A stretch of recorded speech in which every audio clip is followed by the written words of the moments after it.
चले भाई आगे। एक जग की कहानी की ओर आपको वो फॉलो कराते हैं। तो एक जंगल में बहुत भयानक आग लग गई थी और सभी जितने भी जानवर थे सब इधर उधर भाग रहे थे, अपनी जान को बचा रहे थे। और क्या हुआ, भयानक आग लगा तो भाई उस जंगल में कौन सा जानवर रहना पसंद करेगा। सब जानवर अपनी जान बचाने के लिए कोई इधर भागेगा तो कोई उधर भागेगा। एक हिरन था और हिरन भी अपना जान बचाने के चक्कर में दौड़ते दौड़ते दौड़ते दौड़ते भागा भागा जा रही थी और एक किनारे पर पहुंची जहां पर नदी का किनारा था। वहां पर पहुंचते ही वह राहत की सांस ली और जैसे ही पानी पीने का तलाश किया, पानी में मगरमच्छ था। पानी में कौन था? मगरमच्छ की वजह से वह हिरनी थोड़ा सा और आगे बढ़ी, एक पानी का स्रोत था वहां से अपने प्यास को बुझाई, तब जाकर उसे कुछ राहत मिली। इतने में उसको एक तरफ से कुछ आवाज सुनाई देता है। जो एक शिकारी था जो अपने बंदूक में गोली भर रहा था, क्या कर रहा था? गोली भर रहा था उस हिरन को निशाना लगाने के लिए। हिरन ने देखा और सोचा कि अब आगे की तरफ भागे, अब तो कोई भागने का इधर जाने का कोई चांस नहीं है, इधर निशाना लगा रहा है, अब तो हमारी जान क्या हो गया है। जैसे ही कदम आगे बढ़ाया, उधर से एक खूंखार जानवर शेर दिखाई दिया।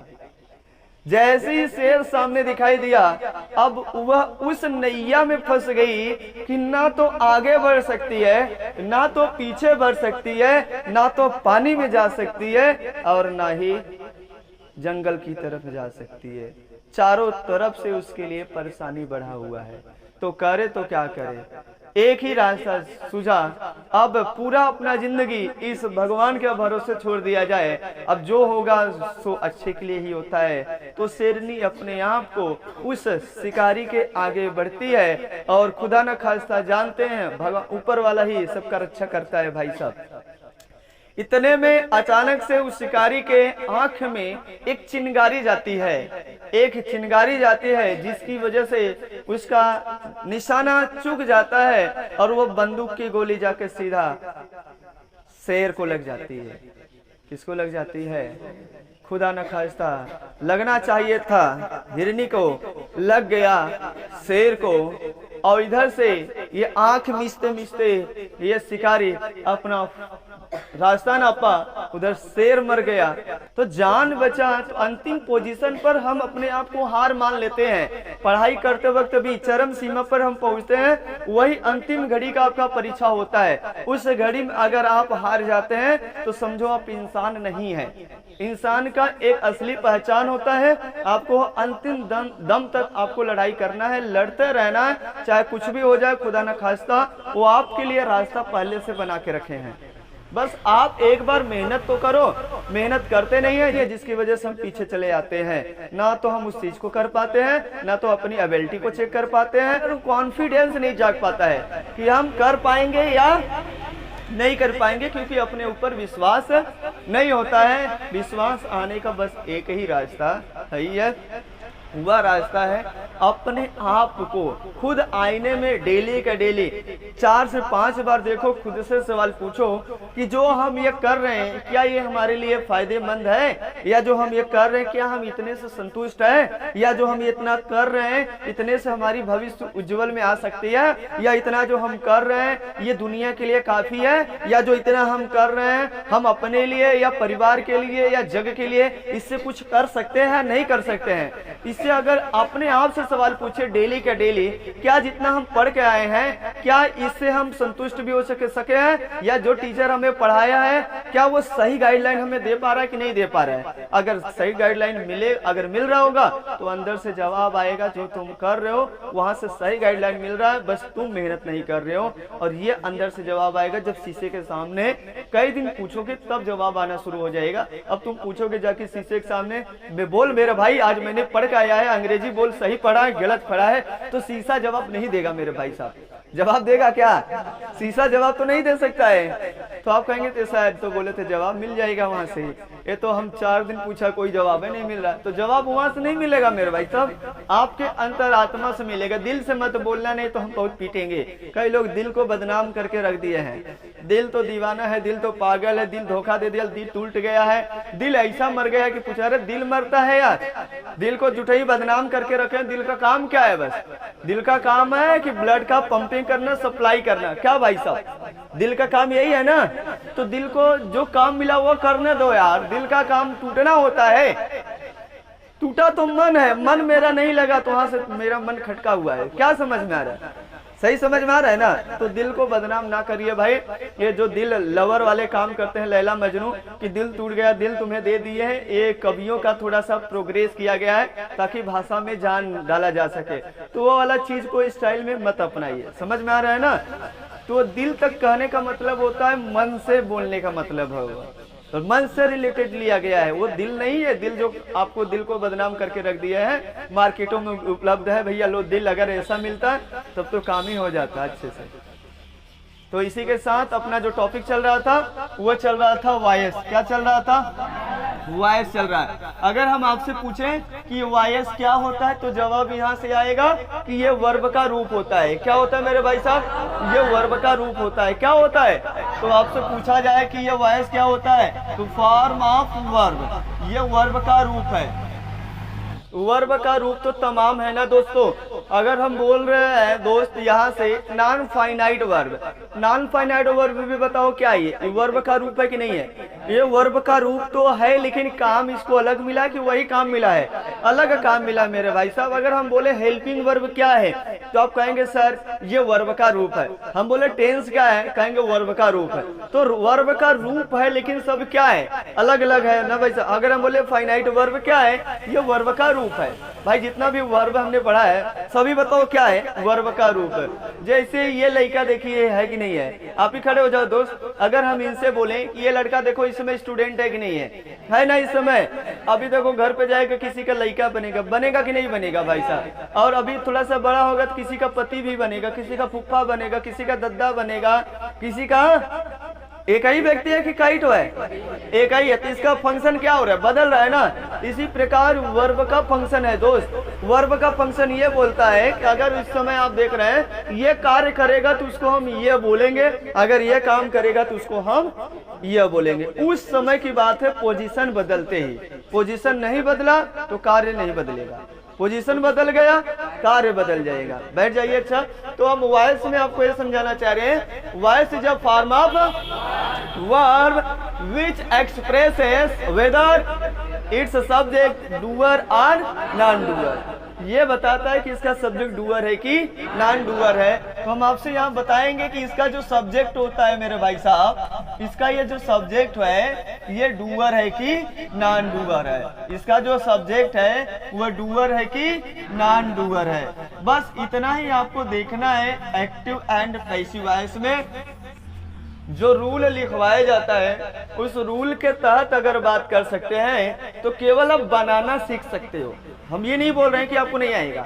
जो रूल लोग पढ़ाते हैं, जो आपको कहते हैं यहाँ से सब्जेक्ट को उठाइए और यहाँ ले जाइए, और जो बोलते हैं ऑब्जेक्ट को उठाइए यहाँ से इसको यहाँ कर दीजिए, वर्ब का थर्ड फॉर्म लगाइए, ऐसा करिए, आप इससे केवल और केवल ग्रामर बनाना सीख सकते हो। बोलोगे नहीं मेरे भाई, आपकी क्षमता नहीं डेवलपमेंट होगा। मैं जानता हूं ना, क्योंकि आप वहां से केवल देखकर स्ट्रक्चर फॉलो कर रहे हो। स्ट्रक्चर को फॉलो करोगे तभी तो आज बोलने में क्या हो रहा है, दिक्कत हो रहा है कि नहीं हो रहा है। बनाने नहीं आता है क्या आपको? आता है भाई, ऐसा हम थोड़ी कह रहे कि नहीं आता है। आपको बनाने आता है लेकिन बोलने नहीं आता है। तो बोलना है तो आपको एक गाइडलाइन का पालन करना पड़ेगा। हमें बस केवल और केवल इसको समझना है कब डूअर है और कब नॉन डूअर है। अपने आप मुंह से ना निकलो तो फिर बोलना है सर हमें नहीं आ रहा है बोलने।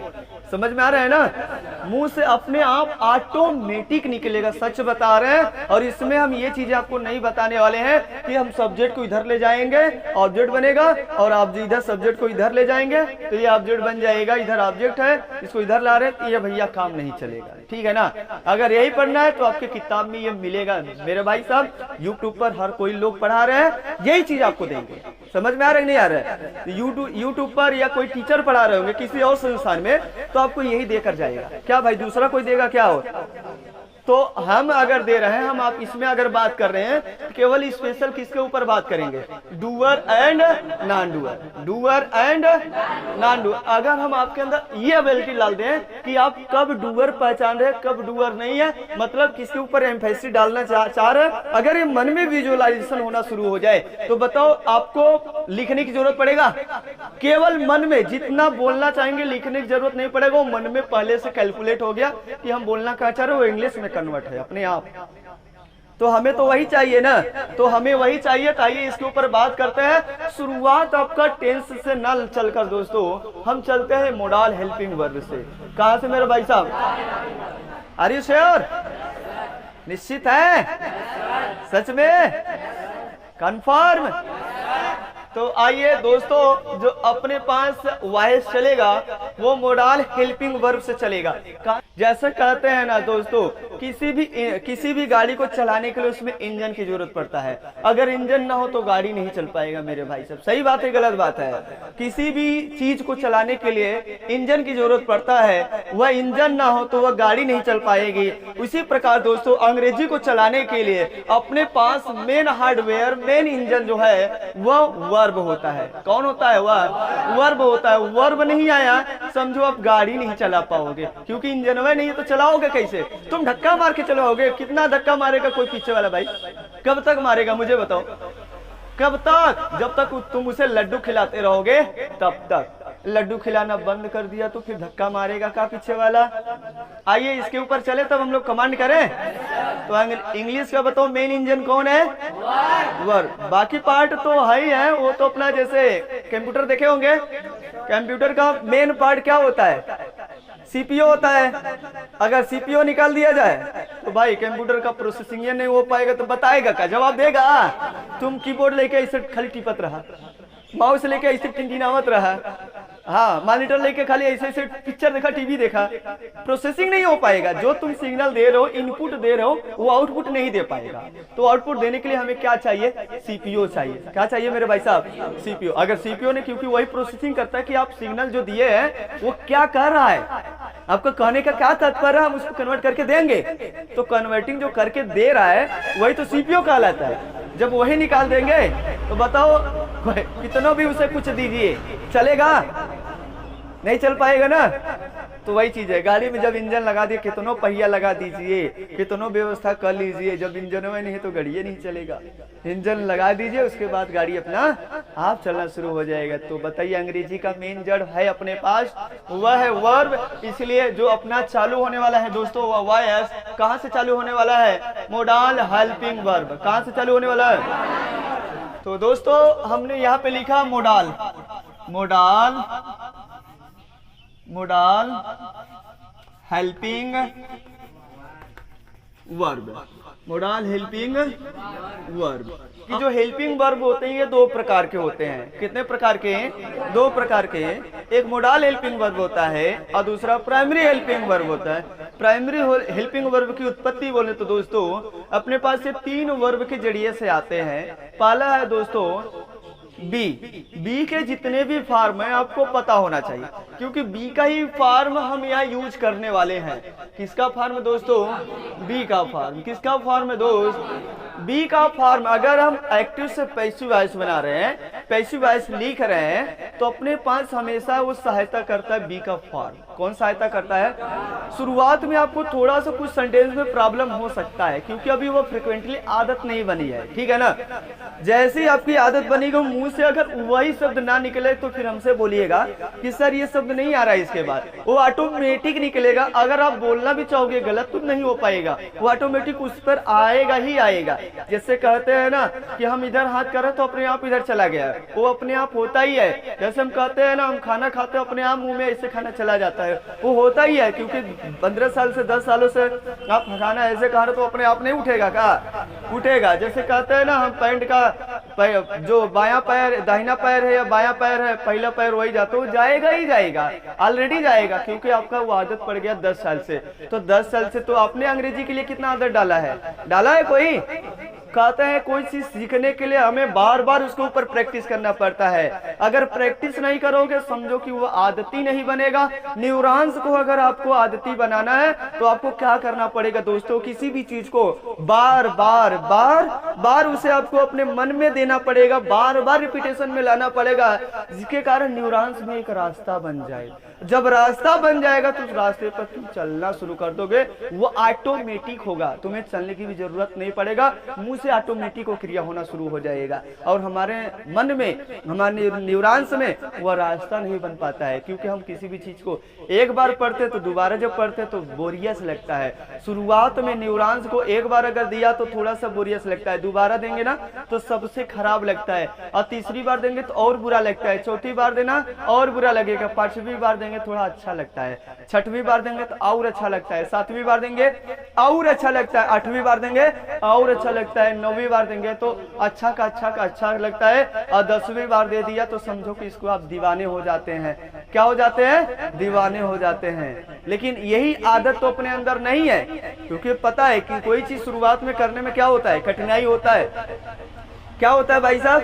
कठिनाई होता है। अगर हम उस चीज का आदती बन जाएं तो वह हमारे लिए आम चीज हो जाता है। जैसे नहाना, खाना, पीना, सोना, बैठना, ये आपका आदत है। आदत की वजह से आपको यह काम क्रिया क्या लग रहा है? आसान लग रहा है। नहीं तो बच्चा जो पैदा हुआ है उसको खड़ा होना उसके लिए मुश्किल काम है, उसके लिए डोलना मुश्किल काम है। क्या मेरे भाई साहब, मुश्किल लग रहा है कि नहीं लग रहा है? तो भी फीलिंग कर रहा होगा, कल्पना कर रहा होगा, सोच रहा होगा कि ये लोग कैसे डोलते हैं, मैं तो गिर जा रहा हूँ, ये लोग कैसे डोल रहा है, ये लोग कैसे ट्रक चला रहे हैं। मुश्किल तो सब होता है, लेकिन आसान क्यों हो जाता है? क्योंकि इसका हम बार बार प्रैक्टिस करते हैं तब। लेकिन वह अपने अंदर सोच नहीं है दोस्तों, सोच लाना पड़ेगा। हम इसीलिए बार बार बोलते हैं, अंग्रेजी में जो चीजें पढ़ाते हैं बार बार लेके चलते हैं कि आपके मन में न्यूरॉन्स की एक रास्ता बन जाए।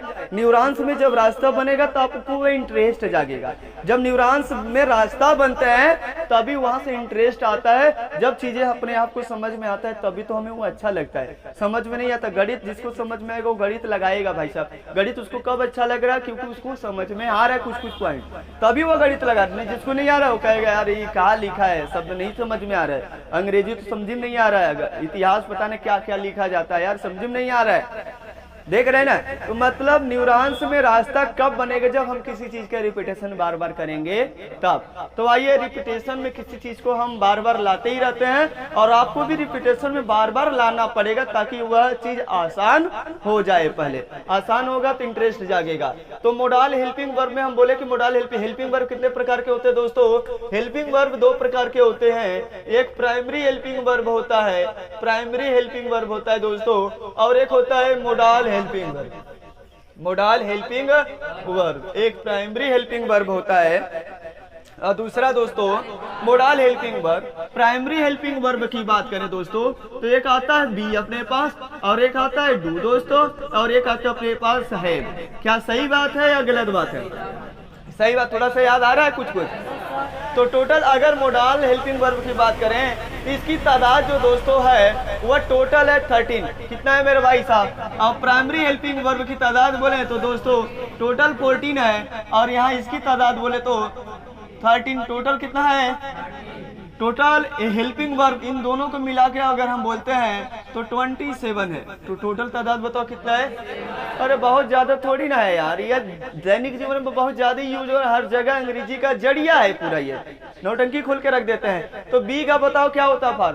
B was were, been, being, is am are, ठीक है ना? Do, did, done, doing, does. और हैव का देखो तो have, had, had, having, has. तो डू से ये समझ में आ रहा है इसका थर्ड फॉर्म क्या होता है? डन होता है। और हैव का क्या होता है? हैड होता है। ठीक ठाक क्लियर है? और इधर हेल्पिंग वर्ब बोला जाए तो कैन, कोड, मे, माइट,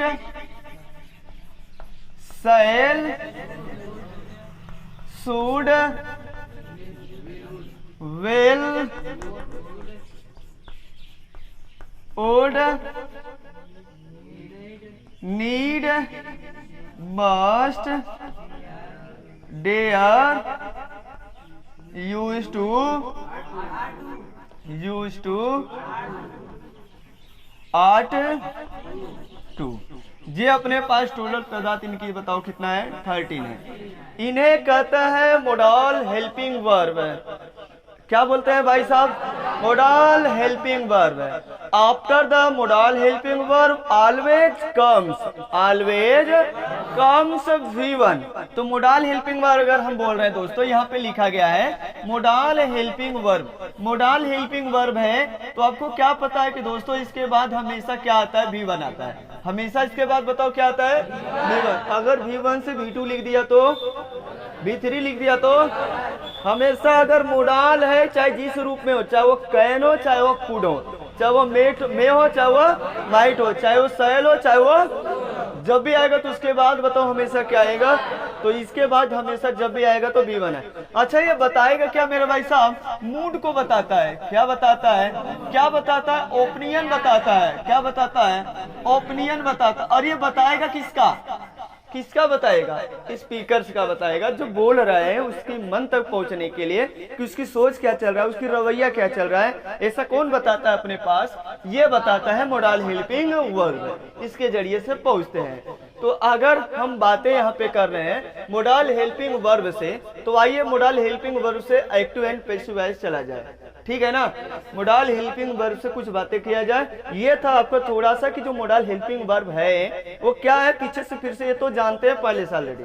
क्या भाई साहब, मोडल हेल्पिंग वर्ब पढ़ाते वक्त समझाया गया था सर, तो बताइए। तो हम यहाँ पे अगर हेडिंग लगा देते हैं passive voice of model helping verb, passive voice, passive voice of model helping verb, model helping verb, passive voice of model helping verb. अगर हम इसकी बात करें जो अपने पास है ये पैसिव वॉइस जो हम बनाना चाह रहे हैं मोडल हेल्पिंग वर्ब का, वह किस तरीके से होगा भाई साहब, वह किस तरीके से होगा और कैसे होगा, क्या रूप मिलेगा, क्या रवैया मिलेगा, इसकी क्या सोच बनेगा, क्या दिखा सकता हमें नजारा, क्या हम इसको आसानी से अपने जीवन में बोल भी सकते हैं कि बस हम बनाना सीख रहे हैं। तो आइए यहीं से अपने आप में क्लू मिलेगा। तो सबसे पहला काम है, हम बार बार आपको एडवाइस देते हैं कि जब हम वॉइस पढ़ा रहे हैं तो इसमें बात ही करेंगे दो चीजों का। कितने चीजों का, बार बार बता सकते हो कौन सा चीज है, डूअर एंड। क्या आप कैपेबल हैं डूअर और नॉन डूअर को पहचानने के लिए? आपके अंदर क्या वो क्षमता दिखाई दे रहा है कि हम पहचान सकते हैं? बोलिए, पहचान सकते हैं? पहचान सकते हैं तो ठीक है। तो हम चले थोड़ा सा, एक तरफ लिखते हैं डूअर और दूसरी तरफ लिखते हैं नॉन डूअर, और देखते हैं कि आपके अंदर वो क्षमता है या नहीं है। चले आगे। तो ठीक है, मैं यहाँ पे क्वेश्चन लगा रहा हूँ, पहला क्वेश्चन। ठीक है, अब केवल पहचानना ये सही लिखा गया है या गलत लिखा गया है और सही कैसे हो रहा है। थोड़ा सा शुरुआत में प्रॉब्लम आएगा दोस्तों, घबराना मत इससे, क्योंकि तरीका चेंज है। क्योंकि आप जानते हैं ये वाला तरीका सब्जेक्ट को उठाएंगे यहाँ लेकर आएंगे, इधर ऑब्जेक्ट को उठाएंगे इधर लेकर आएंगे, और सब्जेक्ट को उठाएंगे, ये वाला जानते हैं, जिसके कारण एक पन्ना में दिमाग में कल्पना होता है। अब बोल नहीं पाएंगे इससे, केवल क्या कर पाएंगे इससे, आप लिख सकते हैं, ग्रामर को लिख सकते हैं, बस बोलने में प्रॉब्लम आएगा। ठीक है ना, इसी चीज रवैया को बदलने कि थोड़ा पहले मन में विजुअलाइजेशन हो। हम आपको सिखा दें कम समय में, ये हमारे लिए बेनिफिट हो जाए। जब आपको आएगा तो समझो कि जगह को हमने सुधारा, जब आपको नहीं आएगा तो कैसे हम कर सकते हैं सबको सुधार रहे हैं भाई साहब, ऐसा तो नहीं कर सकते हैं ना। तो सुधारने के लिए सबसे पहला पॉइंट अगर हम लिख रहे हैं दोस्तों, आप लोग बताना, ही कैन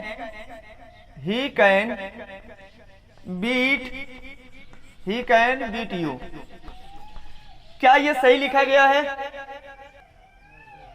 वह आपको पीट सकता है। हमें ग्रामर का फॉलो करेंगे तो शुरुआत में हम बोले थे आपको केवल आप ग्रामर बना सकते हो, बोल नहीं सकते हो मेरे भाई साहब। बोलने में समस्या आता है। अंग्रेजी बोलने के लिए हमें रूल की जरूरत नहीं पड़ता है, समझदारी डेवलपमेंट करना पड़ता है। जैसे शुरुआत में बोले थे, मम्मी बोले कबूतर तो लड़का बोले तबूतर, तबूतर बोल रहा था। तो यहाँ से समझदारी क्या आया कि मम्मी बार बार बोल रहे थे कबूतर, तो हमें लग रहा है इस शब्द को हम गलत बोल रहे हैं, इसे हमें भी लग रहा है क्या बोलना पड़ेगा, कबूतर। क्या भाई साहब, क्या उसमें कोई रूल, कोई कॉन्सेप्ट, कोई रूल कॉन्सेप्ट नहीं, बोलना सीख गया है। तो वही चीज यहाँ पर भी है, हम आपको बोल रहे हैं अगर रूल सीखोगे तो ग्रामर का केवल फंडा बना सकते हो, इससे अंग्रेजी बोल नहीं सकते हो। अंग्रेजी बोलने के लिए हम बोल रहे हैं ये चीज आपको बोलना पड़ेगा। तो मैं थोड़ा सा यहाँ भी बातें करूंगा और वह जो कंसेप्चुअल चल रहा है वो तो चलेगा ही चलेगा, सही बात है ना। तो जब टीचर कोई बात हट के पढ़ाता है तब जैसा लगता है कि ये देखिएगा अब तो ये हमें पचेगा कैसे, हम तो ये पढ़े तो हमें तो जानकारी ये है, अब ये नया चीज अब इसको कैसे ग्रहण करें। हम भाई ग्रहण करने के लिए नहीं बोल रहे हैं, हम आपको बोल रहे हैं बोलने के लिए। ग्रहण करने के लिए कहेंगे तो ग्रामर सीखोगे ना, बस वही बता देगा जैसे तुम बनाए हो। बताओ भाई, इधर ऑब्जेक्ट को इधर लेकर आए और सब्जेक्ट को उधर लेकर चले, अगर बन गया अब क्या दिक्कत है। तो सबसे पहला काम मेरे भाई साहब, एक तरफ हम लिख रहे हैं एक्टिव आईएस, एक तरफ मैंने क्या लिखा एक्टिव आईएस और दूसरी तरफ लिखा मेरे भाई साहब पैसिव आईएस। अच्छा, ये अगर आपको एक्टिव वॉइस और पैसिव वॉइस नहीं समझ में आ रहा, क्योंकि जो वॉइस हो रहा है उसको बोलने का दो तरीका है, एक तो एक्टिव वॉइस में, दूसरा क्या है पैसिव वॉइस में। और इससे पता चलता है कि डूअर से, किससे पता चलता है modal helping verb, modal helping verb. और वह मोडाल हेल्पिंग वर्ब जैसे कैन हो गया, मे हो गया, सैल हो गया, कुछ भी यहाँ से अगर आता है इसके बाद आपको पता है कि हमेशा V1 आता है, इसके बाद हमेशा क्या आएगा V1, और V1 है तो इसके बाद ऑब्जेक्ट आएगा, इसके बाद क्या आएगा ऑब्जेक्ट आएगा, तभी तो एक्टिव वॉइस में रहेगा भाई साहब, ठीक है ना। अगर ये ट्रांजिटिव वर्ब होगा तो ऑब्जेक्ट आएगा कि नहीं आएगा, आएगा आएगा, क्योंकि आप पढ़ ही क्या रहे, किस चीज का पढ़ रहे हो वॉइस, ट्रांजिटिव वर्ब का। तो बताओ हम इस वर्ब के बाद लिखेंगे कि नहीं लिखेंगे, लिखेंगे ना, क्योंकि ये वर्ब कैसा रहेगा ट्रांजिटिव वर्ब लिख दे तो गलत की सही गलत हो जाएगा। तो हम पैसिव वॉइस जो बोलना चाह रहे हैं वो किसका होगा मेरे भाई, ट्रांजिटिव वर्ब का। कोई दिक्कत। अब दूसरा काम, जब इस रूप में अपने पास ये फॉलो होता है, थोड़ा सा स्ट्रक्चर फॉलो करा रहे हैं, बाकी हम आपको बुलवाना सिखाएंगे भी, ठीक है ना। तो हम यहाँ पे बातें कर रहे हैं कि इसका जो चीजें हम बनाएंगे वो अपने पास क्या होगा पैसिव वॉइस, यहाँ सब्जेक्ट रहेगा और मोडाल हेल्पिंग वर्ब रहेगा। अगर इसे हमें बनाना पड़ेगा किसमें, अगर नॉन डूअर है तब, अगर ये एक्टिव वॉइस है तब तो ये डूअर रहेगा भाई साहब। अगर हम बात कर रहे हैं ये नॉन डूअर है तब की अगर हम बात करें सब्जेक्ट होगा, अगर मोडाल हेल्पिंग वर्ब है, मोडाल हेल्पिंग वर्ब यहाँ पे है क्या भाई साहब, मोडाल हेल्पिंग वर्ब। यही कैन के में माइट इसकी रूप की अवस्था बता रहे हैं, ठीक है ना। तो मोडाल हेल्पिंग वर्ब है, मोडाल हेल्पिंग वर्ब है और प्लस V1 आएगा ही आएगा, और प्लस वर्ब का थर्ड फॉर्म, प्लस वर्ब का, और वह V1 भी लिख दे, कौन आएगा वो 100% भी रहेगा, बी रहेगा, क्या रहेगा प्लस। इसके बाद आप लगाओगे ऑब्जेक्ट, क्या लगाओगे ये ऑब्जेक्ट आप अपने मन में बैठा लीजिएगा। थोड़ा सा बोलना है आपको, बोलने के लिए थोड़ा सा पिक्चर विजुअलाइजेशन होना चाहिए। और ये बातें जो हमने बताया और ये चीजें बताएगा, कहाँ की बातें बताएगा मेरे भाई साहब, प्रेजेंट की बातें बताएगा या फ्यूचर की बातें बताएगा। देखो यहाँ प्रेजेंट हो गया या फ्यूचर हो गया, दिख रहा है कि नहीं दिख रहा है, तो ये बातें फ्यूचर और प्रेजेंट का बताएगा। तो ये बातें बताओ कहाँ के बताएगा, प्रेजेंट या फ्यूचर का। ये सेंटेंस जो जवाब देगा कहाँ की बात बताएगा, प्रेजेंट का बताएगा, क्या बताएगा प्रेजेंट का, या तो फ्यूचर का बताएगा। वो भी क्या बताएगा मूड, वो भी क्या बताएगा मूड बताएगा कि अभी होगा बाकी है, अभी हुआ नहीं है, अभी ये क्या है बाकी है। दूसरा शर्त अगर हम बोले ये सब्जेक्ट हो गया, मोडाल हेल्पिंग वर्ब हो जाए, मोडाल हेल्पिंग वर्ब। और वह मोडाल हेल्पिंग वर्ब दोस्तों जैसे कुड हो गया, क्या हो गया कुड हो गया, शुड हो गया, माइट हो गया। अगर इस प्रकार से अगर मिल रहे हैं और इसके बाद V1 ही आएगा, दूसरा तो नहीं आएगा मोडाल हेल्पिंग वर्ब के बाद। उसके बाद क्या आएगा ऑब्जेक्ट आएगा। अगर इस तरह से मिलता है ये पास्ट की बातें बताता है भाई साहब। इसका अगर पैसिव वॉइस में अगर नजर आ रहा है कि हम जिसके ऊपर बात कर रहे हैं वह नॉन डूअर है और वो पास्ट की बातें हैं, तो भाई साहब वो पैसिव वॉइस किसकी मदद से बनाओगे? सीधा सीधा जिसके बारे में हम बात कर रहे हैं वह रहेगा। और अपने पास मोडाल हेल्पिंग वर्ब यही रहेगा जो अपने पास, क्योंकि यहाँ पास्ट की बातें कर रहे हैं तो पास्ट में यही लगाएंगे ना, मोडाल हेल्पिंग वर्ब रहेगा। और वह मोडाल हेल्पिंग जैसे आपने कुड लगाया है, क्या लगाया है? शुड लगाया है, क्या लगाया है? शुड लगाया है, मेल माइट लगाया है, और यही जो अपने पास है। और इसके बाद आप लगाओगे बीन, क्या लगाओगे? बीन, क्या लगाओगे? और प्लस वर्ब का थर्ड पार्ट प्लस क्या लगाओगे? ऑब्जेक्ट। इसके बाद ऑब्जेक्ट आएगा, पास्ट में आपने क्या किया है कल्पना। ठीक है, तो यह तो था आपका प्रेजेंट और ये पास्ट। तो ये जो मूड बताएगा ये कहाँ का मूड होगा दोस्तों? कहाँ का होगा? पास्ट का। कहाँ का होगा? पास्ट का। और रियल की अनरियल? अनरियल। कैसा होगा? Unreal action. कैसा एक्शन होगा? Unreal action. और ये भी बताओ, यह प्रेजेंट या फ्यूचर का मूड बताएगा तो कैसा होगा? रियल की अनरियल? अनरियल। कैसा होगा? अनरियल। रियल नहीं होगा, अनरियल एक्शन। ये तो अभी बाकी है कल्पना, अभी तो ये कल्पना क्या है? बाकी है। सही है। यहाँ पे छूटा है हैव। क्या छूटा है? हैव। ये छूटा है, ठीक है ना। तो इसके बाद जब हैव लगेगा तो यहाँ पे क्या रहेगा? Third form. तो अब ये V1 हो गया। अब यहाँ पे स्ट्रक्चर चेंज हो जाएगा, तो अब यहाँ हो जाएगा हैव और प्लस वर्ब का थर्ड फॉर्म। वह क्या हो जाएगा? वर्ब का थर्ड फॉर्म। वह बीन होगा, तो बीन हो जाएगा और प्लस क्या हो जाएगा? वर्ब का थर्ड फॉर्म। ये अपने पास होगा, ये स्ट्रक्चर फॉलो होगा। ठीक है, तो मोडाल के बाद आपका हैव आएगा, बीन आएगा, ये बताएगा पास्ट का अवस्था ले जाएगा। ठीक है ना। अभी धीरे से पता चलेगा, थोड़ा एग्जांपल से, प्रैक्टिस से ही यही से बातें समझ में आता है। लिखवाने से तो बिल्कुल हवा में बातें होता है। तो यहाँ तक अगर बातें समझ में आ गया हो तो फिर बताइए आगे चले? आगे चले? बैठ जाइए। Thank you. नोट डाउन करिए। आइए और एग्जाम्पल से आपको समझाते हैं इस बात को कि आप जहां तक संभव हो सके पहले डूअर और नॉन डूअर पहचानो। जैसे डूअर और नॉन डूअर आपको पहचानने आ गया, समझो कि आपको एक्टिव वॉइस और पैसिव वॉइस आ गया। मुझे पढ़ाने की ज्यादा जरूरत नहीं पड़ेगा। अगर यहाँ से सीख गए तो हाँ किसी भी टेंस में अपने आप बनाओगे आप। ठीक है ना। तो शुरुआत हम कर रहे हैं। अगर हम आपसे बोले थे ही can beat you, let us suppose that, कोई भी एग्जांपल लिख दो। ठीक है ना। तो हम आपसे बोल रहे थे दोस्तों, अगर आपको ये बातें नहीं समझ पा रहे हैं कि ये ट्रांजिटिव है कि इंट्रांजिटिव है, तो इससे पूछो मेरे भाई साहब, हु से या व्हाट से प्रश्न पूछो, इससे सवाल करो। हमेशा जो सवाल किया जाता है मेन वर्ब से ही किया जाता है, क्योंकि वही जवाब देगा पूरा। जितना भी हम इनपुट देंगे, कहीं से भी देंगे, पूरा सीपीयू के ऊपर जाएगा। सीपीयू ही पूरा आउटपुट देता है, ना कि दूसरा कोई देता है। क्या भाई साहब? तो भाई मेन इंजन जब वर्ब है तो उसी से सवाल पूछेंगे ना। अच्छा ये तुम बताओ अपराध कौन किया था? अच्छा तुम बताओ चोरी कौन किया था? अच्छा तुम बताओ छिनैती कौन किया था? अच्छा तुम बताओ चोरी कौन किया था? झूठ कौन बोला था? कौन अच्छा कौन लड़का पढ़ने में अच्छा? ये बताओ कौन बताता है ऐसा सब? Main verb. कौन बताता है ऐसा? तो पूरी जानकारी किसके पास है? मेन वर्ब के पास। ठीक है ना। तो ख्याल रहेगा, उस कंप्यूटर से जोड़ लेना अपने आप को, सीपीयू से। और हम ये बातें पूछ रहे हैं, इससे पूछो और इससे पूछो, पता चलेगा अपने आप पे। बताइए पीटता है कौन? पीटता है क्या? कौन पीटता है? समझ में आया है? क्या पीटता है? किसको पीटता है? आपको।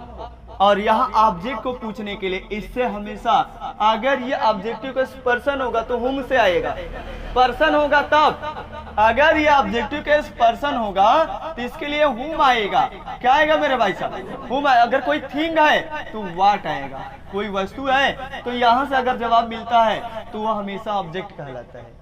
क्या कहलाएगा? वह ऑब्जेक्ट कहलाएगा। और यहां से जवाब आएगा तो सब्जेक्ट। हु से जवाब आया, व्हाट से जवाब आया, सब्जेक्ट। अगर हुम से जवाब आया, व्हाट से जवाब आया, वो ऑब्जेक्ट अपने आप मिल जाएगा, उसे कहते हैं ऑब्जेक्ट। देख लो, पीटता है, कौन पीटता है? किसको पीटता है? किसको पीटता है? तो यहां से समझ में आए कि वह आपको पीटता है। तो क्या ये पीटने का काम कर रहा है? ये कर रहा है कि नहीं? क्या ये डूअर है कि नॉन डूअर है? तो डूअर है, तो बताओ ये सही है। आपने पहचान लिया कि सर ये डूअर है, तो गो फॉर एक्टिव वॉइस। सही है क्या ये? तो गो फॉर बताओ किस में जाएगा? Active voice. तो क्या ये सेंटेंस सही लिखा गया है? बोलिए भाई साहब, सही लिखा गया है ना? अगर हम इसी चीज को बोले दोस्तों, you can be beaten return. यहां पे क्या किए जा सकते हैं? पीटे जा सकते हैं। तो आप पीटे जा सकते हैं, किसके द्वारा पीटा जा सकता है? वो आगे गायब है, उससे कोई लेना देना नहीं है। कौन कर रहा है? वो सब्जेक्ट कर रहा है, उसको हमने गायब कर दिया, कोई दिक्कत नहीं है। सही समझ में आ रहा है ना? या अगर इसको आप लिख रहे हैं तो लिखने की अगर जरूरत है तो आप यहाँ पे लिख सकते हैं जिसके द्वारा वो पीटा जा रहा है, समबॉडी, समवन, जो भी आप लिखना है, ठीक है ना? तो आप इसको लिख सकते हैं, कोई दिक्कत नहीं है। और जब नाम नहीं लिखा मतलब कोई भी पीट सकता है, तो ये जनरल काम है, जनरल बातें, तो जनरल बातें नहीं लिखा जाता है, ठीक है ना? जैसे आप पकड़े जा सकते हैं, तो पकड़े जा सकते हैं, तो पकड़े जा सकते हैं। इससे क्या समझ में आ रहा है? पकड़े जा, कौन पकड़ने का काम करेगा? तो पुलिस करेगा भाई साहब। तो ऑलरेडी जब पैसे बनाओगे तो पुलिस अपने आप चला आएगा भाई साहब। क्या भाई साहब, समझ में आ रहा है ना? तो पकड़, ये आपको जनरल बातें लगाना पड़ेगा।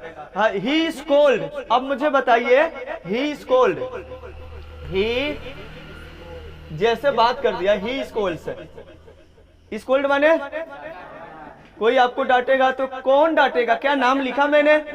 अगर हम पैसिव वॉइस बनाए इस चीज का, तो आपको ये समझ में आएगा कि यहाँ समबॉडी या किसी के द्वारा पीटा जा सकते हैं। क्या भाई साहब, सही है ना? तो अगर हम पैसिव वॉइस इसका बनाना चाहे तो हम लिखें समबॉडी, समबॉडी, सही है ना? Is scolded by him. क्या भाई साहब, सही समझ में आ रहा है? वो तो टेंस में हम बता देंगे, कोई दिक्कत नहीं है, बनाना आसान है ना? और जिसको नहीं आ रहा अभी पेशेंस रखेगा, सब आ जाएगा, थोड़ा थोड़ा समझ में धीरे धीरे आएगा, लेकिन आएगा बहुत अच्छे तरीके से आएगा। अभी हमने आपको बताया कि अब कहाँ की ये बातें बताएगा? प्रेजेंट या फ्यूचर का मूड बताएगा, प्रेजेंट या फ्यूचर का मूड बताएगा कि अभी ये काम हुआ नहीं, अभी काम क्या है या बाकी है। इससे समझ में आ रहा है तुम पीटे जा सकते हो, ये हुआ नहीं है काम। यहाँ वर्ब का थर्ड फॉर्म में लगा ऑलरेडी। क्या भाई साहब, कोई दिक्कत? तो यहां से बताओ सब्जेक्ट क्या है? डूअर है कि नॉन डूअर है? नॉन डूअर, नॉन डूअर है। अब यहां से एक और लिख रहे हैं, ऐसे तमाम लिख रहे हैं, दो चार छठो, जिससे आपको थोड़ा पहचान मिलेगा। उससे टाइम भी हो गया है, एक दो ठो लिखकर क्लोज करते हैं, ठीक है ना? ठीक है, हाँ। This floor can clean properly. ये फर्श आसानी से क्या किया जा सकता है? साफ किया जा सकता है, आसानी से, बिल्कुल इसमें कोई दुरा नहीं। बहुत मेहनत थोड़ी लगेगा, 5 मिनट का काम में आसानी से हो जाएगा, सही है ना? तो आप मुझे इतना बताइए, जो यहाँ सेंटेंस लिखा गया है, ये सही लिखा गया है, गलत लिखा गया है? गलत लिखा गया है। कैसे पता चला? इससे जवाब पूछिए। किया जा सकता है, साफ किया जा सकता है। क्या यह फ्लोर, यहां से जवाब निकलेगा व्हाट, कौन? यहां से जवाब करिए। वर्ड से अगर आपको पहचान में नहीं आ रहा तब की बात करें, तो उसे पहचान गए तो बेटर है, ठीक है ना? अगर पहचान में आपको नहीं आ रहा है, वर्ड से सवाल करिए, वर्ड से सवाल करिए, या तो हु से सवाल करिए, और इनसे जवाब मिल जाएगा तो आपको मिलेगा ये सब्जेक्ट है। क्या ये सब्जेक्ट है? तो देखिए, अगर यहां से जवाब लेकर चलते हैं, क्लीन कौन कर सकता है? फ्लोर कर सकता है? नहीं कर सकता है। क्या समझ में आ रहा है? सब्जेक्ट है। क्या है भाई साहब? सब्जेक्ट है। तो आप मुझे बताइए कि जो ये लिखा गया है, ये जो सेंटेंस लिखा गया है, सही है या गलत है? गलत है। क्यों गलत है? आप मुझे इतना रीजन बताओ। क्योंकि इसका सब्जेक्ट क्या है, नॉन डूअर है। जब नॉन डूअर है तो आपको यहाँ समझ में आएगा कि ये सर जी बनना चाहिए था पैसिव वॉइस में, और आप तो लिखे हो एक्टिव वॉइस में, इसलिए क्या है ये सेंटेंस गलत है। इसलिए सेंटेंस क्या है, अगर आपको इसे सही करना पड़ेगा तो आप लिखेंगे this floor can be cleaned. क्या हो जाएगा, कैन बी क्लीन्ड प्रॉपरली। क्या हो जाएगा, प्रॉपरली। सही है क्या, बोलिए भाई साहब। अब जाके समझ में आया होगा this floor can be cleaned properly. यह फर्श आसानी से क्या किया जा सकता है, उचित तरीके से साफ किया जा सकता है। सही है। अगर हम इसी चीज को अगर नीचे डाउन करें और नोट डाउन करें और आपसे पूछे यहाँ पर, ये मुझे बताओ भाई साहब कि अगर हम जो लिख रहे हैं दिस फ्लोर, देख कर मत बोलना नहीं तो गलत हो जाओगे। This floor can bend anyone.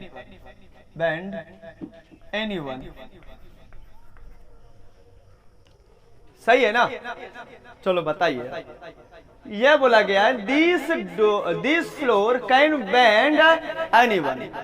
सही है, बोलिए भाई, कोई दिक्कत।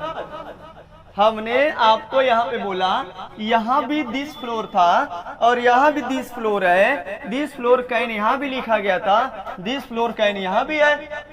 सही है ना, तो इसमें बताओ ये सही है या गलत है, ये सही क्यों हो गया है आप, और यह क्यों गलत हो गया यहाँ पे। पहले एक्टिव वॉइस पैसिव वॉइस पर सीखिए, लेकिन वो बाई जब देखिए कह रहे हैं बाई गायब कर दिए हैं आप, तो बाई नहीं है, बाई की जरूरत नहीं पड़ता है। बाई कब आता है उसको हम बताएंगे। अब पहले भैया के चक्कर में है तो बाई बाय करके वो आपको भाग जाएगा, भगा ले जाएगा। बाय बाय जहां करते तो मतलब अलविदा ना, तो पहले बाय बाय कर दे, पहले आवा बाय बाय ना, ठीक है ना। हम आपसे बोल रहे हैं कि जो यह दरवाजा है, ये फर्श है, सतह है, क्या कर सकता है, किसी को भी झुका सकता है, किसी को भी पिघला सकता है। किसी को भी, बेंड का मतलब पिघलाने से मतलब है, ठीक है ना। बेंड का मतलब झुकाने का मतलब क्या है, मतलब उसके ऊपर कोई भी मोहित हो सकता है। सही है ना, वो उसके अंदर इतनी गजब की खूबसूरती है, अर्थात लगभग लग रहा है, या तो आपको अगर सोच जा रहा है कि ये लग रहा है इसमें कोई जाएगा गिरेगा धड़ाम से, तो गिराया कौन, वही गिराया ना, फर्श नहीं गिराया। या किसी के दिल को भी वो आसानी से, बहुत अच्छा है यार, मैं तो बोलिए मैं भी ऐसा बनवाऊंगा। क्या भाई, यहाँ तो कई तरीके से सेंस आपका जा सकता है, लेकिन मैं वही सेंस बोला हूँ जहाँ पे यह जो अच्छा लगने वाली बात है, किसी को भी दिल को क्या कर सकती है, वह अट्रैक्ट कर सकती है, झुका सकती है अपने आप, ठीक है ना। तो देखो कैन बेंड एनीवन, किसी को भी क्या कर सकती है, मोहित कर सकती है। कौन मोहित कर सकता है ऐसा, यह फर्श, यह सतह है। सही है ना, तो ये तो सही लिखा गया है। फिर कोई अब बताओ यहाँ इसका सब्जेक्ट क्या होगा, डूअर। हम आपको केवल और केवल एक्टिव वॉइस में हम क्या पढ़ाना चाह रहे हैं, आपको वॉइस में डूअर और नॉन डूअर। अगर आपको डूअर और नॉन डूअर पहचानने आ गया तो टेंस अपने आप लगाओगे, मुझे बताने की जरूरत नहीं पड़ेगा, मुंह से निकलेगा। शुरुआत में थोड़ा सा परेशानी होता है, शुरुआत में बस क्या होता है, क्योंकि अगर हम कोई चीज चालू नहीं करते हैं, उस चीज को अगर चालू कर दिए और थोड़ा सा कंटिन्यू मेहनत करना शुरू कर दिया, थोड़ा सा ही कदम आगे बढ़ाते ही मुझे रास्ता दिखाई देना शुरू हो जाता है। और जब हम बढ़ते नहीं है तब रास्ता दिखाई नहीं देता, जिसके कारण हमें लगता है कि आगे हम कैसे करेंगे, सर बताएंगे तो करेंगे। हम उनके ऊपर डिपेंड होते हैं, खुद के ऊपर डिपेंड होइए। पहले खुद आपको देखना पड़ेगा। वो कोहरा वाला कहानी जानते हैं, कोहरे में दिखाई नहीं देता है, आप खुद आगे बढ़ेंगे तो आपको ही दिखाई देगा। कोई आपके साथ चलेगा, कहेगा आगे नहीं दिखाई, कह रहा चलो हम 2 कदम आगे बढ़ा देते हैं, देखो दिखाई दे रहा है, तो आपको एक बार दिखाई देगा, वैसे पूरा आपका रास्ता थोड़ी ना दिखाएगा भाई साहब। अरे आगे आप जाइए, खुद आपको रास्ता मिलेगा, ये स्वयं काम करना पड़ेगा। सही है गलत है यार, सही है। तो उसी तरह आपको भी थोड़ा सा जानकारी हम दे रहे हैं और इसमें खुद अपना इन्वॉल्व करना पड़ेगा अपने आप को, तब जाके ये बात समझ में आएगा कब सही है और कब गलत है। केवल और केवल वॉइस में डूअर और नॉन डूअर पहचानिए, पूरी वॉइस खत्म।